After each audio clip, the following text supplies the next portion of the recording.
दोस्तों इस वीडियो में बात करेंगे हम एक ऐसे टॉपिक के बारे में जो आपके मोबाइल से डायरेक्टली जुड़ा हुआ है। जी हाँ दोस्तों, वो है ई सिम। तो क्या ई सिम अच्छी होती है, ई सिम सेफ होती है जो हमारी जो फिजिकल सिम होती है उसकी तुलना में, और ई सिम और फिजिकल सिम में क्या अंतर है दोस्तों, इस वीडियो में हम जानने वाले हैं। नमस्कार दोस्तों, मैं हूं आर के तोमर और आप देख रहे हैं टेक्निकल टेस्ट। तो चलिए दोस्तों ये वीडियो हम शुरू करते हैं। तो सबसे पहले ई सिम की बात कर लेते हैं दोस्तों। तो ई सिम का फुल फॉर्म होता है एम्बेडेड सिम। तो ये एक सिम चिप होती है जो आपके फोन के मदरबोर्ड में पहले से ही फिट होती है। इसमें अलग से आपको सिम लगाने की या कोई भी सिम इजेक्ट करने की या डालने की जरूरत नहीं पड़ती है। तो दोस्तों जो सिम चिप फिट होती है आपके मदरबोर्ड में, वो वर्क कैसे करती है? तो उसको वर्क करवाने के लिए या उसको यूज करने के लिए आपको क्या करना पड़ता है, आप जिस भी कंपनी की सिम यूज करना चाहते हैं, जैसे आप जियो यूज करना चाहते हैं, एयरटेल यूज करना चाहते हैं, वोडाफोन आइडिया यूज करना चाहते हैं, फिर बीएसएनएल यूज करना चाहते हैं, तो जो ये कंपनियां होती है ये अपनी तरफ से क्यूआर कोड भेजती है, क्यूआर कोड सेंड करती है। जिस भी नंबर का आप क्यूआर कोड लेना चाहते हैं उस नंबर का आपके पास क्यूआर कोड भेजती है, और उस क्यूआर कोड को स्कैन करने के बाद जो आपकी एम्बेडेड सिम होती है, ई सिम होती है, वो एक्टिवेट हो जाती है। साथ ही कुछ कंपनियां एक्टिवेशन कोड भी भेजती है। उस एक्टिवेशन कोड को डालने पर, उस एक्टिवेशन कोड को एंटर करने पर जो आपकी ई सिम है वो एक्टिवेट हो जाती है और आप आसानी से उस सिम को यूज कर सकते हैं। अब दोस्तों जो ई सिम होती है वो एक्चुअली रिवराइटेबल चिप होती है, जिसमें आप मल्टीपल नंबर जो है वो यूज कर सकते हैं, मल्टीपल फोन नंबर जो है वो यूज कर सकते हैं। अब जैसे कहीं भी आप ट्रेवल करने जाते हो, किसी और देश में जाते हो, तो वहां पर कोई भी लोकल सिम लेकर या लोकल क्यूआर कोड या लोकल एक्टिवेशन कोड लेकर उसको वहां पर एक्टिवेट कर सकते हो, जिससे ना तो आपका नंबर जाएगा और ना ही आपको कोई प्रॉब्लम आएगी। आपको अलग से कोई सिम परचेज करने की जरूरत नहीं पड़ेगी। केवल एक्टिवेशन कोड लेना है, क्यूआर कोड लेना है और आपकी जो सिम है उस लोकल जगह की वहां पर चालू हो जाएगी। साथ ही आज के समय में तो कुछ फोन है जो वो ड्यूअल ई सिम और साथ में फिजिकल सिम के साथ भी आने लग गए हैं। जैसे बहुत सारे मोबाइल आते हैं जिनमें एक ई सिम भी मिलती है और एक आप अलग से फिजिकल सिम भी उसमें यूज कर सकते हैं। तो आज के समय में बहुत सारे मोबाइल ऐसे भी आने लग गए हैं। दोस्तों सबसे बड़ा क्वेश्चन है कि क्या ई सिम सेफ है?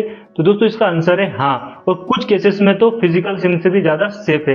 अब सबसे पहले बात कर लेते हैं हम चोरी होने की। तो दोस्तों कई बार क्या होता है कि हमारी फिजिकल सिम है वो चोरी हो जाती है, फिर घूम जाती है, कहीं हम रख देते हैं, उसको भूल जाते हैं, तो कहीं कचरे में चली जाती है। अगर हमने रख दिया निकाल के मोबाइल से तो वो सिम घूमने का डर भी रहता है, चोरी होने का डर भी रहता है।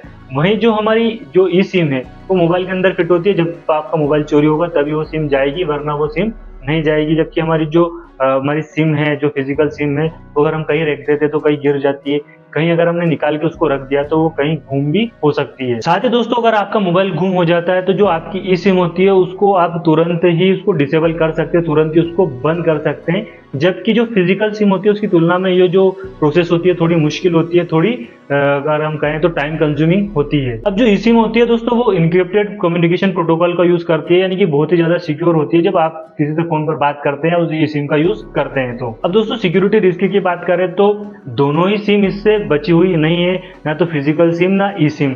दोनों में ये रिस्क बहुत ज्यादा है, क्योंकि आज के समय जो फ्रॉडर होते हैं, फ्रॉड करने वाले होते हैं, वो क्या करते हैं, वो आपके नंबर को दूसरे नंबर पर एक्टिवेट कर लेते हैं या उसका आपकी आईडी को यूज करके उस नंबर को कहीं और एक्टिवेट कर लेते हैं, जिससे उस सिम से फ्रॉड करना बहुत ही ज्यादा आसान हो सकता है। तो ये जो चीजें हैं ये ना तो ई सिम इससे बची हुई है ना ही फिजिकल सिम इससे बची हुई है। इसको और अच्छा करने के लिए जो सिम कंपनियां हैं या जो ऑपरेटर कंपनियां हैं, इनको और अलग से सिक्योरिटी इनमें डालनी होगी, इनको और अच्छे से जो इनको प्रोसेस करना होगा, जिससे इनकी सिक्योरिटी रिस्क है जो वो कम हो सके। अब दोस्तों ई सिम और फिजिकल सिम्स के कुछ फायदे और नुकसान की बात कर लें तो सबसे पहले जो ई सिम है उसका फायदा ये है कि आपको कोई भी फिजिकल सिम की जरूरत नहीं पड़ती और आप आसानी से ई सिम को एक्टिवेट करके यूज कर सकते हैं। साथ ही आप एक ही मोबाइल में मल्टीपल नंबर्स को यूज कर सकते हैं और वहीं आसानी से आप किसी भी ऑपरेटर को चेंज कर सकते हैं अपनी ई सिम में। जैसे आपने बीएसएनएल का ऑपरेटर अभी यूज कर रहे हैं और अगले महीने अगर आप चाहें तो किसी और ऑपरेटर को यूज कर सकते हैं, किसी और ऑपरेटर से जो है वो एक्टिवेशन की ले सकते हैं अपनी सिम को एक्टिवेट करने के लिए। अब जो ई सिम होती है उसको क्लोन करना बहुत ही मुश्किल है। साथ ही जो ई सिम होती है उसको आप जैसे इंटरनेशनल ट्रेवल करते हैं तो वहां पर वो बहुत ही काम की, आप किसी भी और देश में जाते हैं तो वहां पर उस देश के जो ऑपरेटर है, जो इंटरनेट ऑपरेटर है या मोबाइल ऑपरेटर है, उनका नंबर लेकर आसानी से उनके क्यूआर कोड लेकर, एक्टिवेशन कोड लेकर एक्टिवेट कर सकते हैं, जिससे आपको आसानी होगी।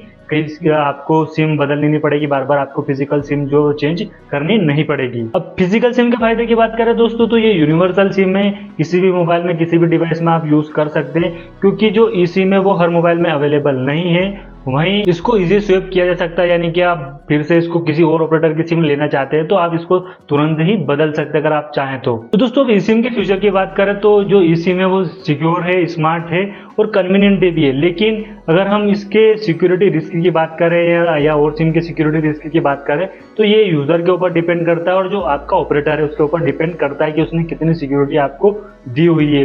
टू फैक्टर ऑथेंटिकेशन अगर आप एक्टिवेट करके रखते हैं ई सिम में तो जो आपका जो सिक्योरिटी रिस्क है वो बहुत ही कम हो जाता है, जिससे आपकी ई सिम है वो और ज़्यादा सिक्योर हो जाती है बाकी फिजिकल की तुलना में।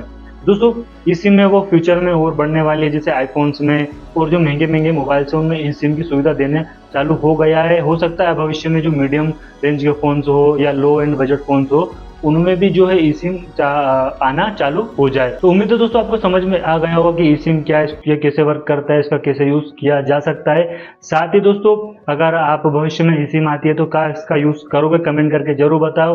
और अगर आपको कुछ सवाल हो, कुछ कंफ्यूजन हो तो वो भी कमेंट करके जरूर बताएं।